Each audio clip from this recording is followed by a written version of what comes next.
Greetings, everyone. Pete Pardo here from Sea of Tranquility. These are the types of programs we hate doing here on the channel.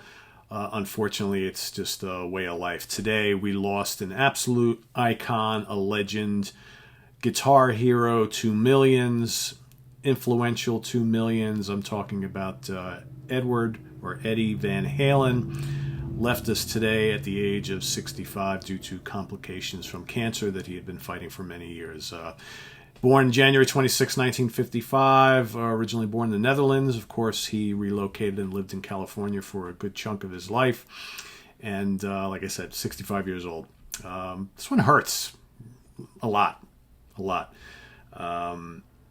Whenever you lose someone who has just been such a positive, powerful force on the music scene, whether it be just because you like Van Halen songs, or you have a certain album or albums by them that really meant a lot to you, or maybe you're a guitar player who greatly influenced by him, or whether you just appreciate his kind of fancy, free, and fun attitude on life, all right, as well as his guitar skills. I mean, this is a mountain of a man who now we no longer have. And I figured a little impromptu. I mean, I think they just announced it a few minutes ago. Here it is, about 4:15 on Tuesday afternoon, October the 6th. So a really sad day, and we've gotten some weird reports and rumors over the last bunch of months that he was not doing well.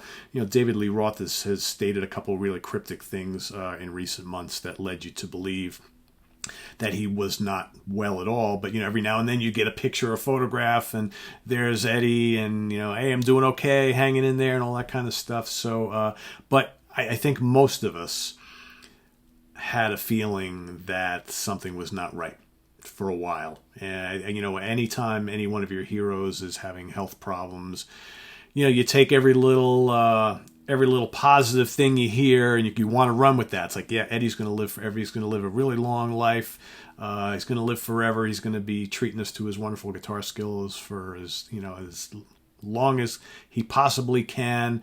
But the reality is, I think he has led a pretty quiet and secluded life for a number of years now, ever since the last kind of Van Halen reunion tour, which now is a few years back. It's been pretty quiet on the Van Halen scene, and the tongue cancer that he went through. I'm sure there's complications from that, and again, we don't have all the full facts yet because it just happened. But I figured today we'd just take a couple of minutes to talk about Edward Van Halen, the man, the guitar player, the legend. I think we can all remember, or most of us who are old enough anyway, what it was like to hear this thing back in the late 70s.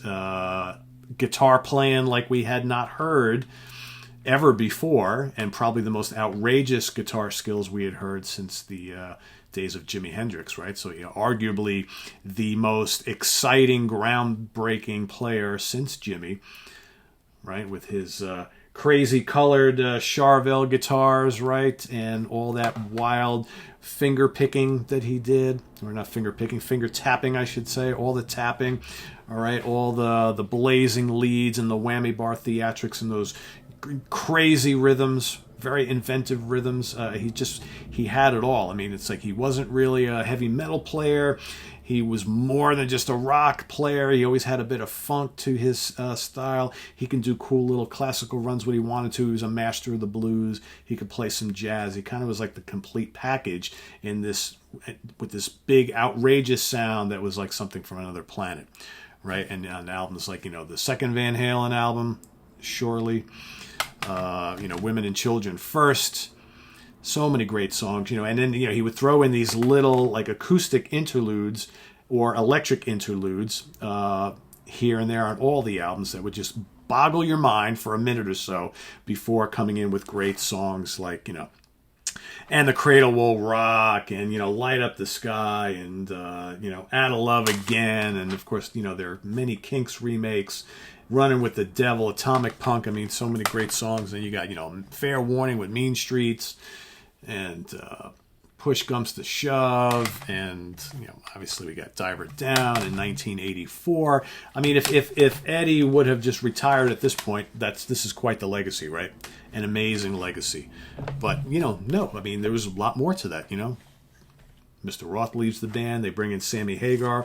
All of a sudden, Van Halen at the top of the charts again with more commercial music, bringing in some keyboards into the band. Edward's showing that not only is he a fantastic guitar player, but he can help write and play some more accessible music.